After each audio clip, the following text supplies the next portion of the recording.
ಇನ್ನು ಉಡುಪಿಯ ಶ್ರೀ ಕೃಷ್ಣ ಮಠದಲ್ಲಿ ನಡೆದಂತ ಕಾರ್ಯಕ್ರಮವೊಂದರಲ್ಲಿ ಯುವತಿಯರು ಶಂಕರಾಚಾರ್ಯರನ್ನ ನಿಂದಿಸಿದ್ದಾರೆ ಅನ್ನುವಂತ ಒಂದಿಷ್ಟು ಆರೋಪಗಳು ಕೇಳಿ ಬರ್ತಾ ಇದೆ. ಇದು ರಾಜಾಂಗಣದಲ್ಲಿ ಅಂಕಿತಾ ನಾಯ್ಕ ಮತ್ತು ಗೌರಿ ಪಾಂಡುರಂಗಿ ಎನ್ನುವವರು ಭಕ್ತ ಪ್ರಹ್ಲಾದ ಎಂಬ ಹರಿಕಥೆಯ ಕಾರ್ಯಕ್ರಮವನ್ನ ನಡೆಸ್ತಾ ಇದ್ರು. ಈ ವೇಳೆ ಜಗದ್ಗುರು ಶಂಕರಾಚಾರ್ಯರ ಬಗ್ಗೆ ಆಕ್ಷೇಪಾರ್ಹ ಪದಗಳ ಒಂದಿಷ್ಟು ಬಳಕೆಯಾಗಿದೆ. ಈ ವಿಡಿಯೋ ಈಗ ಸಿಕ್ಕಾಪಟ್ಟೆ ವೈರಲ್ ಆಗ್ತಿದೆ. ಈಗ ಇದರ ಬೆನ್ನಲ್ಲೇ ಶ್ರೀ ಶಿರೂರು ಮಠದ ದಿವಾನರಾಗಿರುವಂತ ಉದಯ್ ಕುಮಾರ್ ಅವರು ಕೂಡ ಸ್ಪಷ್ಟನೆ ಕೊಟ್ಟರು. ಇಬ್ಬರು ಯುವತಿಯರು ಕೂಡ ಕ್ಷಮೆ ಕೇಳಿದ್ದಾರೆ. ಅಲ್ಲದೆ ಘಟನೆ ಬಗ್ಗೆ ಮಠ ಕೂಡ ವಿಷಾದವನ್ನ ವ್ಯಕ್ತಪಡಿಸಿದೆ. ಹಾಗಾದ್ರೆ ಆ ಯುವತಿಯರು ಹರಿಕಥೆಯಲ್ಲಿ ಏನು ಹೇಳಿದ್ರು, ನಂತರ ಅದಕ್ಕೆ ಸ್ಪಷ್ಟನೆ ಕೂಡ ಕೊಟ್ಟಿದ್ದಾರೆ. ಅದನ್ನ ನೋಡ್ಬರೋಣ. ಯಾರಿಗೂ ಸಹ ನಿಂದನೆ ಮಾಡಬೇಕು ಎಂಬ ಭಾವನೆ ಸರ್ವತಃ ನಮಗಿರಲಿಲ್ಲ. ನಾವು ರೆಫರ್ ಮಾಡಿದ ಸುಮಧ್ವಿಜಯ ಸಾರಸಂಗ್ರಹದಲ್ಲಿ ನೋಡಿಕೊಂಡು ಹೇಳಿದ್ದು ಅಷ್ಟೇ ಹೊರತು ಯಾರಿಗೂ ನಿಂದನೆ ಮಾಡಬೇಕು ಅನ್ನೋ ಆ ಉದ್ದೇಶ ಸರ್ವತಃ ಇರಲಿಲ್ಲ. ಯಾರು ಮಧ್ವ ಮಠದವರು ಸಹ ನಮಗೆ ಇದನ್ನ ಹೇಳಿಕೊಟ್ಟಿಲ್ಲ. ನಾವೇ ಪುಸ್ತಕ ನೋಡಿಕೊಂಡು ಹೇಳಿದ್ದು ಹೊರತು ಯಾರು ನಮಗೆ ಈ ವಿಷಯವನ್ನು ಹೇಳಿದ್ದಲ್ಲ. ನಮ್ಮಿಂದ ಬೇರೆ ಮಠದವರಿಗೆ ನೋವಾಗಿತ್ತಂದ್ರೆ ಅದು ಕ್ಷಮೆಯನ್ನು ಕೇಳುತ್ತೇನೆ. ಯಾವುದೇ ಉಡುಪಿ ಮಠ ಅಥವಾ ಶಿರೂರು ಮಠ, ಯಾವುದೇ ಮಠ ಇದಕ್ಕೆ ಸಂಬಂಧಪಟ್ಟಿದವರಲ್ಲ. ಕೇವಲ ಪುಸ್ತಕವನ್ನು ನಾವು ನೋಡ್ಕೊಂಡು ಹೇಳಿದ್ದು ಅಷ್ಟೇ ಹೊರತು ಇದರಲ್ಲಿ ಯಾರಿಗಾದ್ರೂ ಬಹಳ ತೊಂದರೆ ಆಗಿದ್ರೆ, ನಮ್ಮಿಂದ ಮಠದವರಿಗೆ ಬಹಳ ತೊಂದರೆ ಆಗಿದ್ರೆ ನಮ್ಮ ಕ್ಷಮೆಯನ್ನು ಕೇಳುತ್ತೇನೆ. ಅಪಾರ ಸಂಖ್ಯೆಯ ಒಂದು ಧಾರ್ಮಿಕ ಭಾವನೆ ಇದೆ, ಒಂದು ಭಕ್ತಿ ಇದೆ, ಜಗದ್ಗುರು ಅಂತೀವಿ, ಅವರ ಪೀಠಗಳ ಕಣ್ಮುಂದೆ ಬರುತ್ತೆ. ಅಂದ್ರೆ ಆ ಯುವತಿ ಸರ್ ಬೆಳಗಾವಿಯಿಂದ ಬಂದಿರುವಂತ ಯುವತಿಯರ ತಂಡ. ಆಕೆ ಹೇಳ್ತಾರೆ ಪುಸ್ತಕ ನೋಡ್ಕೊಂಡು ಹೇಳಿ. ಹಾಗಾದ್ರೆ ಯಾವ ಪುಸ್ತಕ, ಯಾರು ಬರೆದ್ರು, ಎಲ್ಲಿಂದ ಬಂತು, ಇದೇ ಪ್ರಶ್ನೆ ಕಾಡ್ತಿರೋದು. ಈಗ ಒಂದು ಧಾರ್ಮಿಕ ಹಿನ್ನೆಲೆಯ ಕೆಲವೊಂದು ಕಥೆಗಳನ್ನು ಪ್ರವಚನ ಮಾಡಬೇಕಾದ್ರೆ ಅದರದ್ದೇ ಆದ ಒಂದು ಪಾಂಡಿತ್ಯ ಇರಬೇಕಾಗುತ್ತೆ. ಆ ಹೆಣ್ಮಗು ಮಾತಾಡ್ತಿರೋದು ನೋಡ್ರೆ ಅವರಿಗೆ ಪಾಂಡಿತ್ಯದಲ್ಲೇ ಎಲ್ಲ ಲೆಕ್ಕಾಚಾರ ಆಯೇ ತಪ್ಪದಂಗೆ ಇದ್ದಾರೆ. ಅವ್ರಿಗೆ ಇನ್ನೂ ಅಂಥ ಪಾಂಡಿತ್ಯ. ಈಗ ಗುರುರಾಜ್ ಅವರೆಲ್ಲ ಏನು ಹೇಳ್ತಾ ಇದ್ರು ಹರಿಕಥೆಗಳನ್ನು, ಆ ಹರಿಕಥೆಗಳನ್ನು ಕೇಳ್ಕೊಂಡು ಬಂದವ್ರಿಗೆ ಇವರು ಶಂಕರಾಚಾರ್ಯರನ್ನ ಇಟ್ಕೊಂಡು ದುರ್ಜನರು ಸಜ್ಜನರು ಅನ್ನೋ ಕಾನ್ಸೆಪ್ಟಿಗೆ ಹೋಗಿದ್ದಾರೆ. ನಾನು ಆ ವಿಡಿಯೋ ನೋಡಿದೆ. ಶಂಕರಾಚಾರ್ಯರ ವಿಚಾರ ಬಂದರೆ ಈ ದುರ್ಜನರು ಸಜ್ಜನರು ಅನ್ನೋ ಕಾನ್ಸೆಪ್ಟೇ ಬರೋಂಗಿಲ್ಲ. ಅವ್ರು ಹೋಗಿರೋ ದಾರಿ ಇವತ್ತೇನು ಇವರೆಲ್ಲ ಸುರಕ್ಷಿತವಾಗಿ ಇವತ್ತೇನು ಹರಿಕತೆ ಏನು ಹೇಳ್ಕೊಂಡಿದ್ದಾರೆ, ಒಂದು ಹೆಣ್ಮಗು ಆದ್ರೂ ಕೂಡ ಇಲ್ಲಿ ಬಂದು ಏನು ಹರಿಕತೆ ಹೇಳ್ತಾ ಇದ್ದಾರೆ, ಆ ನಿಟ್ಟಲ್ಲಿ ಹೋದರೆ ಹಿಂದೂ ಧರ್ಮಕ್ಕೆ ಒಂದು ಅಡಿಗಲ್ ಹಾಕ್ಕೊಟ್ಟಂಥವ್ರು. ಸರಳವಾಗಿ ನಮ್ಮ ವೇದಾಧ್ಯಯನವನ್ನು ಸರಳವಾಗಿ ಸುಲಲಿತವಾಗಿ, ಅಂದರೆ ಮೋಕ್ಷಕ್ಕೆ ಜ್ಞಾನದ ಮಾರ್ಗ ಅಂತೇಳಿ ಏನು ಹೇಳಿಕೊಟ್ಟು ನಮ್ಮ ಧರ್ಮಗ್ರಂಥಗಳನ್ನು ಒಂದು ಅಡಿಗಲ್ಲಲ್ಲಿ ಎಲ್ಲರಿಗೂ ಸಿಗುವಂತೆ ಮಾಡಿದವರು ಶಂಕರಾಚಾರ್ಯರು ಅನ್ನುವಂಥದ್ದು. ಅಂತ ಶಂಕರಾಚಾರ್ಯರು ಇಲ್ಲದೆ ಇದ್ರೆ ಇವ್ರು ಏನು ಓದ್ತಾ ಇದ್ದಾರಲ್ಲ ಇದಕ್ಕೆಲ್ಲ ಹಾದಿನೇ ಸಿಗ್ತಿರ್ಲಿಲ್ಲ. ಅದೇ ಶಂಕರಾಚಾರ್ಯರನ್ನ ದುರ್ಜನರು ಅನ್ನುವಂಥ ಲೆಕ್ಕಾಚಾರದಲ್ಲಿ ಬಿಂಬಿಸೋದಕ್ಕೆ ಹೊರಟ್ರಲ್ಲ, ಹಾಗಾಗಿ ಇವರು ಪಾಂಡಿತ್ಯ ಇಲ್ಲೇ ಗೊತ್ತಾಗುತ್ತೆ. ಬಟ್ ಏನು ಅಂದರೆ ಒಂದು ಅಚಾತುರ್ಯ ಆಗಿದೆ. ಶೈವರು ವೈಷ್ಣವರು ಅನ್ನೋ ಕಾನ್ಸೆಪ್ಟೇ ಬರಬಾರ್ದು ಅನ್ನೋದಕ್ಕೋಸ್ಕರ ಅವರು ಒಂದು ಏಕಪೂಜೆಯ ಕಲ್ಪನೆಯನ್ನು ತಗೊಂಬಂದರು. ಇವತ್ತು ಮತ್ತೆ ಅದನ್ನು ವ್ಯತ್ಯಾಸ ಮಾಡಿ ತೋರಿಸ್ತಾ ಇದ್ದಾರೆ.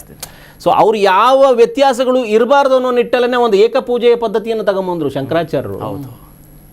ನೀವಿವತ್ತು ಏನು ಅದು ಪುಸ್ತಕ ನೋಡ್ಕೊಂಡು ಹೇಳಿದೆ, ಓದ್ದೆ, ಇನ್ನೊಂದು ಮತ್ತೊಂದು. ಅಂದರೆ ಹಿಂದೂ ಸಮುದಾಯದಲ್ಲಿ ಇದಕ್ಕೆಲ್ಲ ಕ್ಷಮೆ ಇರೋದ್ರಿಂದ ಈ ರೀತಿ ಅಚಾತುರ್ಯಗಳಾಗ್ತಾ ಇದ್ದಾವೆ. ನಿಮ್ಮ ಕ್ಷಮೆಗಳಿಗೆ ನೀವು ಏನು ಹೊರಟಿದ್ದೀರಿ. ನಮಸ್ಕಾರ ಭಟ್ರೆ. ಹಲೋ ಸರ್, ನಮಸ್ತೆ. ನಮಸ್ತೆ. ನಮಸ್ತೆ. ಇದು ಶಂಕರಾಚಾರ್ಯರನ್ನ ಸಜ್ಜನರು ದುರ್ಜನರು ಅನ್ನೋ ವೇದಿಕೆಯಲ್ಲಿ ಇದೊಂದು ತಗೊಂಡು ಬಂದು ಹರಿಕಥಾ ಪ್ರಸಂಗ ಆಗತ್ತೆ ಅಂತಂದ್ರೆ ಈ ಕತೆ ಮುಗಿಯೋದು ಯಾವಾಗ ಅಂತ? ಅದು ಕತೆ ಮುಗಿಯದ ಕತೆ ಅಂತ ಹೇಳ್ಬೇಕಾಗ್ತದೆ. ಯಾಕೆಂತಂದ್ರೆ ಇದು ನಾವು ಒಂದು ರೀತಿಯಾಗಿ ನಾವು ಬ್ರಾಹ್ಮಣ ಸಮಾಜ, ಇದು ಇಡೀ ಹಿಂದೂ ಸಮಾಜಕ್ಕೆ ನಾವು ಮಾದರಿಯಾಗಿ ಸನಾತನ ಧರ್ಮವನ್ನ ಮತ್ತೆ ಧಾರ್ಮಿಕ ಭಾವನೆಯನ್ನ ಸಮಾನವಾಗಿ ತೋರಿಸುವಂತ ಸ್ಥಾನದಲ್ಲಿ ನಾವಿದ್ದೀವಿ. ಹಾಗಿರುವಾಗ ನಾವೇ ಈ ರೀತಿಯಾಗಿ ಆಚಾರ್ಯರ ನಿಂದನೆ ಮಾಡ್ಕೊಳ್ಳೋದು, ಅವರ ತತ್ವ ನಾವು ಮೇಲು ಕೀಳು ಅಂತ ಹೇಳುವಂತ ಭಾವನೆ, ಇದು ಬಹಳ ಸಮಾಜಕ್ಕೆ ಒಂದು ಧಕ್ಕೆ ಆಗ್ತದೆ ಅಂತ ನನ್ನ ಭಾವನೆ. ಮತ್ತೆ ಆದಿಶಂಕರಾಚಾರ್ಯರ ಅವತಾರ ಭರತ ಭೂಮಿಯಲ್ಲಿ ಆಗದೆ ಹೋಗಿದ್ರೆ ಪ್ರಾಯಶಃ ಅವಕಾಶ ಇರ್ತಿರ್ಲಿಲ್ಲ. ಆ ದಿನಗಳಲ್ಲಿ ಬೌದ್ಧ ಧರ್ಮದ ಒಂದು ಪ್ರಾಶಸ್ತ್ಯ ನಮ್ಮ ಭರತ ಭೂಮಿ ಇತ್ತು. ಆ ಸಂದರ್ಭದಲ್ಲಿ ಆದಿಶಂಕರರ ಅವತಾರವಾಗಿ 4 ಆಮ್ನಾಯ ಪೀಠಗಳನ್ನ ಸ್ಥಾಪನೆ ಮಾಡಿ ಧರ್ಮ ಪ್ರಚಾರವನ್ನ ಮಾಡಿ ಧರ್ಮ ಸ್ಥಾಪನೆ ಮಾಡಿದ್ದಾರೆ. ಅದರ ನಂತರದಲ್ಲಿ ಬೇರೆ ಬೇರೆ ಪಂಥಗಳ ಬೇರೆ ಬೇರೆ ವಿಚಾರಧಾರೆಗಳ ಆಚಾರ್ಯರ ಅವತಾರಗಳಾಯ್ತು. ಎಲ್ಲರದ್ದು ಕೊಡುಗೆಯೂ ಸಮಾಜಕ್ಕಿದೆ. ಆದ್ರೆ ಈಗ ನಾವು ಮೇಲೂ ಇವ್ರು ಸರಿ ಇಲ್ಲ ಅಂತ ಹೇಳ್ತಾ ಇರೋದು ಬಹಳ ಒಂದು ದುಃಖಕರವಾದಂತಹ ಒಂದು ಸಂಗತಿ ಅಂತ ನನ್ನ ಅಭಿಪ್ರಾಯ.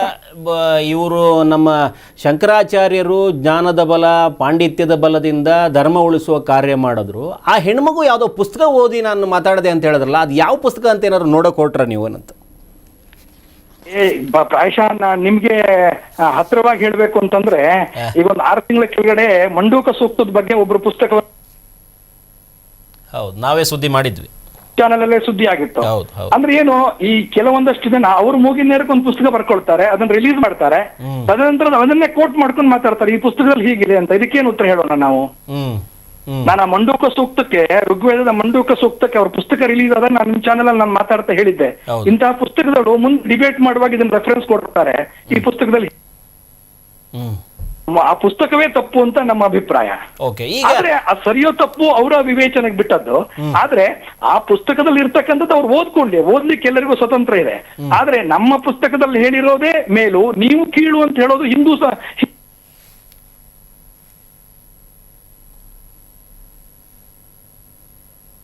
ಸಮಾನ ಅನ್ನುವಂಥದ್ದು ನಮ್ಮ ಸನಾತನ ಹಿಂದೂ ಧರ್ಮದ ಒಂದು ಮೇರು ವಿಚಾರಧಾರೆ.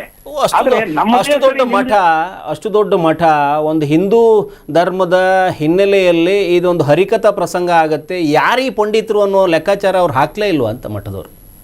ಅಲ್ಲ, ಅದು ಅವರ ತತ್ವ ಸಿದ್ಧಾಂತವೇ ಮೇಲು ಅಂತ ಅವ್ರು ಹೇಳ್ಕೊಂಡ್ಲಿ, ನಮ್ದೇನು ಅದಕ್ಕೆ ವಿರೋಧ ಇಲ್ಲ. ಈಗ ದ್ವೈತ ಸಿದ್ಧಾಂತವೇ ದೊಡ್ಡದು ಅಂತ ಅವ್ರು ಎಷ್ಟು ಬೇಕಾದ್ರೂ ಈ ಅವರು ಪ್ರಚಾರವನ್ನು ಮಾಡ್ಕೊಂಡ್ಲಿ, ಪ್ರವಚನವನ್ನು ಮಾಡ್ಲಿ, ಹರಿಕಥೆಯನ್ನಾದ್ರೂ ಮಾಡ್ಲಿ. ಆದ್ರೆ ನಿಮ್ದು ಸರಿ ಇಲ್ಲ, ನಮ್ದೇ ತಪ್ಪು ಅಂತ ಹೇಳೋದಕ್ಕೆ ನಮ್ಗೆ ವಿರೋಧ ಇರೋದು. ಈಗ ಹಿಂದೂ ಧರ್ಮದಲ್ಲಿ ಎಲ್ಲ ತತ್ವ ಸಿದ್ಧಾಂತಕ್ಕೂ ಸಮಾನವಾದ ಅವಕಾಶ ಇದೆ. ಯಾವ್ದನ್ ಬೇಕಾದ್ರೆ ನೀವು ಆಚರಣೆ ಮಾಡಿ, ಗಣಪತಿ ಪೂಜೆ ಮಾಡಿ, ವಿಷ್ಣು ಪೂಜೆ ಮಾಡಿ, ರುದ್ರದೇವರ ಪೂಜೆ ಮಾಡಿ, ಈಶ್ವರ ಎಲ್ಲ ಆರಾಧನೆಗೂ ಸಮಾನವಾದ ಪ್ರಶಸ್ತಿ ಇದೆ. ನಂದೇ ಸರಿ ಇದೆ, ನಿಂದು ಸರಿ ಇಲ್ಲ ಅಂತ ಹೇಳೋದು ಯಾವ ಧರ್ಮ ಕೇಳಿದ್ರೆ ಮುಸ್ಲಿಂ ಧರ್ಮ ಮತ್ತೆ ಕ್ರಿಶ್ಚಿಯನ್ ಧರ್ಮ. ಹಿಂದೂ ಧರ್ಮದಲ್ಲಿ ಆ ಪದ್ಧತಿ ಇಲ್ವೇ ಇಲ್ಲ. ಈ ಕಾರ್ಯಕ್ರಮ ಆ ಹೆಣ್ಮಗಳು ಬಂದು ತನ್ನ ಕಾರ್ಯಕ್ರಮ ನಡೆಸ್ಕೊಂಡು ಹೋಗಿದ್ದ ಅಥವಾ ಮಠದವ್ರು ಮಾಡಿರೋ ಕಾರ್ಯಕ್ರಮದಲ್ಲಿ ಹೆಣ್ಮಗು ಪ್ರವಚನ ಮಾಡಿದ್ದ? ಇದು ಏನು ಕೆಲವರಲ್ಲಿ ಜನಗಳಲ್ಲಿ ತಪ್ಪು ಭಾವನೆ ಇದೆ. ನಾನು ಈ ಘಟನೆ ನಡೆದ ತಕ್ಷಣವೇ ನಮ್ಮ ಶಿರೂರು ಮಠದ ದಿವಾನ್ರು ಅಂತಾರೆ, ಅಂದ್ರೆ ಅವ್ರ ಅಡ್ಮಿನಿಸ್ಟ್ರೇಟರ್ ಅಂತ ಹೇಳಿ, ಆ ದಿವಾನ್ರನ್ನ ಸಂಪರ್ಕ ಮಾಡಿ ಉದಯ್ ಕುಮಾರ್ ಶರಳತ್ತಾಯ ಅಂತ ಹೇಳಿ ಅವ್ರನ್ನ ಸಂಪರ್ಕ ಮಾಡಿದಾಗ ಅಲ್ಲಿ ಏನ್ ಘಟನೆ ನಡೆದಿದ್ದು ಕೇಳಿದ್ರೆ, ಮಠದಲ್ಲಿ ಸಾಂಸ್ಕೃತಿಕ ವಿಭಾಗದಲ್ಲಿ ಸಾಂಸ್ಕೃತಿಕ ಕಾರ್ಯಕ್ರಮಗಳು, ಹರಿಕಥೆ, ಪ್ರವಚನಗಳು ನಿರಂತರವಾಗಿ ನಡೀತಾ ಇರುತ್ತೆ. ಬೆಳಗಾಂ ಉತ್ತರ ಕರ್ನಾಟಕ ಭಾಗದ ಯಾವುದೋ ಒಂದು ತಂಡ ನಮಗೆ ಹರಿಕಥೆ ಮಾಡ್ಲಿಕ್ಕೆ, ಸಾಂಸ್ಕೃತಿಕ ಕಾರ್ಯಕ್ರಮ ಮಾಡ್ಲಿಕ್ಕೆ ಅವಕಾಶ ಬೇಕು ಅಂತ ಅಲ್ಲಿ ಪತ್ರ ಕೊಟ್ಟಿದ್ರಂತೆ. ಅವ್ರು ಏನು ಭಕ್ತ ಪ್ರಹ್ಲಾದ ಪ್ರವಚನ ಹರಿಕಥೆ ಮಾಡ್ತಾರೆ ಅಂತ ಅವ್ರಿಗೆ ಅವಕಾಶ ಕೊಟ್ಟಿದ್ದಾರೆ. ಅದ್ರ ಮಧ್ಯದಲ್ಲಿ ಆ ಹೆಣ್ಮಕ್ಳಿಬ್ರು ಆ ಮಧ್ಯದಲ್ಲಿ ಆ ಶಂಕರಾಚಾರ್ಯ ವಿಚಾರಧಾರೆ ನಿಂತ್ಕೊಂಡು ಶಂಕರರನ್ನ ಬಹಳ ಒಂದು ಅವಹೇಳನಕಾರಿಯಾದಂತಹ ರೀತಿಯಲ್ಲಿ ಬಿಂಬಿಸಿ ಮಾತನಾಡಿದ್ದಾರೆ. ಅದಕ್ಕೆ ನಮಗೆ ಬಹಳ ತೀವ್ರ ವಿರೋಧವಿದೆ.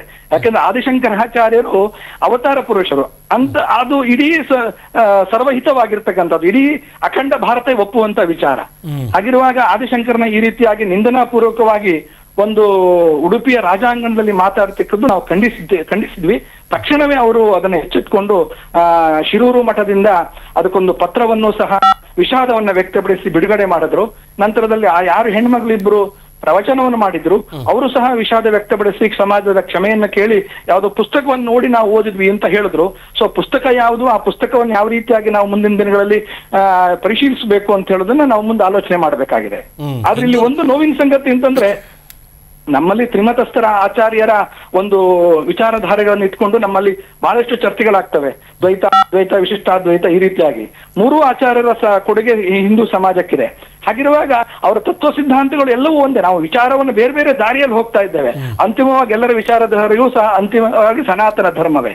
ಹಾಗಿರುವಾಗ ನಾವು ಈ ತರ ಬೇರೆ ಬೇರೆ ವಿಚಾರಗಳನ್ನ ಇಟ್ಕೊಂಡು ಬ್ರಾಹ್ಮಣ ಸಮಾಜ ಇಡೀ ಹಿಂದೂ ಸಮಾಜಕ್ಕೆ ಮಾರ್ಗದರ್ಶಿ ಆಗಿರ್ಬೇಕಾದಂತ ಸಂದರ್ಭದಲ್ಲಿ ಈ ರೀತಿಯಾದಂತಹ ಚರ್ಚೆಗಳು ಬಹಳ ಅನವಶ್ಯಕ, ಬಹಳ ಸಮಾಜಕ್ಕೆ ಒಂದು ನೋವು ಉಂಟಾಗ್ತಕ್ಕಂಥ ವಿಚಾರಧಾರೆ ಇದು. ಧನ್ಯವಾದ.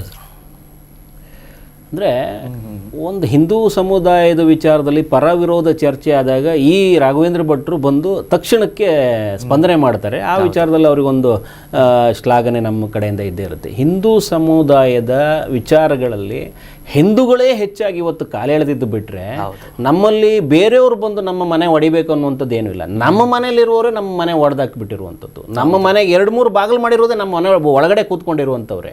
ಸಹಬಾಳ್ವೆ, ಇನ್ನೊಂದು ಮಣ್ಣು ಮಸಿ ಅನ್ನೋ ನೆಪದಲ್ಲಿ ನಮ್ಮಲ್ಲೇ ಒಂದು ಒಡೆದು ಆಳುವಂಥದ್ದು. ಇವರೇನು ನೀತಿ ತಗೊಂಡು ಬಂದು ಹುಟ್ಟಾಕೊಂಡ್ರು, ಬೇರೆಯವರಿಗೆಲ್ಲ ಇವರು ಅವಕಾಶಗಳನ್ನ ಮಾಡಿಕೊಡ್ತಾ ಹೋದ್ರು. ನಿಮ್ಮಲ್ಲಿ ಒಂದು ಸಮುದಾಯದಲ್ಲಿ ಒಂದು ಶಕ್ತಿ ಇದ್ದು ಬಿಟ್ರೆ ಈ ಪ್ರವಚನ ಮಾಡೋದಕ್ಕೋ ಇನ್ನೊಂದು ಮಾಡೋದಕ್ಕೋ ಏಕಾಏಕಿ ಇವರು ವೇದಿಕೆ ಹತ್ತೋಕ್ಕಿಂತ ಮೊದಲು ಇವರನ್ನ ಒಂದು ಸರಿ ಮಾರ್ಗದಲ್ಲಿ ತರೋದಕ್ಕೆ, ಇವರ ಪಾಂಡಿತ್ಯಕ್ಕೆ ಒಂದು ಲೇಪ ಕೊಡೋದಕ್ಕೆ, ಒಂದು ರೂಪ ಕೊಡೋದಕ್ಕೆ ಒಂದು ವೇದಿಕೆಯನ್ನು ಮೊದಲು ಸೃಷ್ಟಿ ಮಾಡಿಕೊಳ್ಳಿ. ಇಲ್ಲದೇ ಇದ್ರೆ ಇಂಥ ಅಪಸವ್ಯಗಳಿಗೆ ನಾವು ಸಾಕ್ಷಿ ಆಗ್ತಾ ಹೋಗ್ತೀವಿ. ಇದು ಎಲ್ಲಿಗೆ ಹೋಗಿ ನಿಂತ್ಕೊಳ್ಳುತ್ತೆ ಅಂತಂದ್ರೆ, ಹಿಂದೂ ಸಮುದಾಯದ ಬಗ್ಗೆ ಹಿಂದೂ ಮಹಿಳೆ ಒಬ್ಬಳು ಈ ರೀತಿ ಹೇಳದ್ಲಂತೆ ಅಂದಾಗ ಹಿಂದೂ ಸಮುದಾಯ ಎಷ್ಟು ವೀಕ್ ಆಗಿದೆ ಅಂತ ಬೇರೆಯವ್ರ ಲೆಕ್ಕಾಚಾರ ಹಾಕ್ಬಿಡ್ತಾರೆ. ನೀವು ಬೇರೆ ಸಮುದಾಯಗಳ ಲೆಕ್ಕಗಳನ್ನು ಬೇರೆ ಎಲ್ಲೂ ಕೂಡ ಸಾಮಾನ್ಯ ವೇದಿಕೆಯಲ್ಲಿ ನೋಡೋದೇ ಇಲ್ಲ. ಎಲ್ಲೂ ಮುಸಲ್ಮಾನರು ಆಗಲಿ, ಕ್ರೈಸ್ತರಾಗಲಿ, ಇನ್ನೊಂದು ಯಾವುದೋ ಮತ ಆಗಲಿ, ಬೌದ್ಧರಾಗಲಿ ಎಲ್ಲೂ ಬಂದು ಅವರು ಈ ರೀತಿ ಎಳಸಾಗಿ ಮಾತಾಡುವಂಥದ್ದು ನೋಡೋದೇ ಇಲ್ಲ. ಹೌದು, ಅಲ್ಲಿ ಪ್ರವರ್ತಕರೇ ಬೇರೆ ಇರ್ತಾರೆ, ಪ್ರವಚನಕಾರರೇ ಬೇರೆ ಇರ್ತಾರೆ. ನಮ್ಮಲ್ಲಿ ಯಾರು ಬೇಕಾದರೂ ಬಂದು ಮಾತಾಡ್ಬೋದು. ನೀವು ನಾಳೆ ಒಂದು ಶಾಲಾ ಇದ್ರ ವೇದಿಕೆಯಲ್ಲಿ ವಿದ್ಯಾರ್ಥಿ ಬಂದು ಮಾತಾಡೋರು ತಡ್ಕೊಂಡ್ಬಿಡ್ತೀವಿ ನಾವು. ನಮ್ಮಲ್ಲಿ ವಿಶಾಲ ಹೃದಯ, ನಾವು ಯಾವುದಕ್ಕೆ ಬೇಕಾದರೂ ಕ್ಷಮಿಸ್ಕೊಂಡು ಮುಂದಕ್ಕೆ ಹೋಗ್ತೀವಿ. ಹಾಗಾಗಿ ಹಿಂದೂ ಸಮುದಾಯ ಒಂದೊಂದು ಸರಿ ಹಿಂದುಳಿದು ಬಿಡುತ್ತೆ. ಕೆಲವೊಂದು ಸರಿ ಇಂಥ ಮುಖಂಡರುಗಳು ಬಂದುಬಿಟ್ಟು ಆಗಾಗ ಏನಾದರೂ ಒಂದು ಅಚಾತುರ್ಯಗಳು, ಅಪಸವ್ಯ ನಡೆದಾಗ ಮುನ್ನೆಲೆಯಲ್ಲಿ ಬಂದು ನಿಂತ್ಕೊಂಡು ಮಾತಾಡಿದಾಗ ಇಂಥ ಘಟನೆಗಳು ಮರುಕಳಿಸದಂತೆ ಇದು ಆಗುತ್ತೆ. ಇವತ್ತು ಈ ಒಂದು ಹೆಣ್ಮಗು ಬಂದು ಮಾತಾಡಿದೆ, ತಕ್ಷಣಕ್ಕೆ ತಪ್ಪು ಅರಿವಾಗಿದೆ, ನಾನು ಇನ್ನು ಮುಂದೆ ಮಾಡೋದಿಲ್ಲ, ಯಾವುದೋ ಪುಸ್ತಕ ನೋಡಿ ಹೇಳಿದೆ ಅನ್ನುವಂಥ ನಿಟ್ಟಲ್ಲಿ ಅವ್ರು ಮಾತಾಡಿದ್ದಾರೆ. ಆಗಿದ್ದಾಗೋಗಿದೆ. ಮುಂದೆ ಯಾವುದಾದ್ರು ಈ ರೀತಿ ಪ್ರಯತ್ನ ಮಾಡೋ ಹೆಣ್ಮಗಳಾಗಲಿ ಗಂಡು ಮಗ ಆಗಲಿ ಒಂದು ಸಮುದಾಯದ ಪ್ರಶ್ನೆ ಅನ್ನುವಂಥದ್ದನ್ನು ಮರಿಬೇಡಿ. ನಿಮ್ಮ ವೈಷ್ಣವರು, ಶೈವರು, ಇನ್ನೊಂದು ಕಥೆನೋ ಮತ್ತೊಂದು ಅದನ್ನೆಲ್ಲ ಬದಿಗೊತ್ತಿ ಒಂದು ಸಮುದಾಯದ ಅಡಿಯಲ್ಲಿ ನಾವಿದ್ದೀವಿ ಅನ್ನೋದನ್ನ ನೆನಪಲ್ಲಿಟ್ಟುಕೊಂಡು ಸಮುದಾಯದ ಚಿಂತನೆಯಲ್ಲಿ ಬನ್ನಿ. ಹಿಂದೂ ನಾವೆಲ್ಲ ಒಂದು ಬರಬೇಕಾಗುತ್ತೆ. ಕರ್ನಾಟಕ ನ್ಯೂಸ್ ಬೀಟ್ ಫಾಲೋ ಮಾಡಿ, ಸಬ್ಸ್ಕ್ರೈಬ್ ಮಾಡಿ.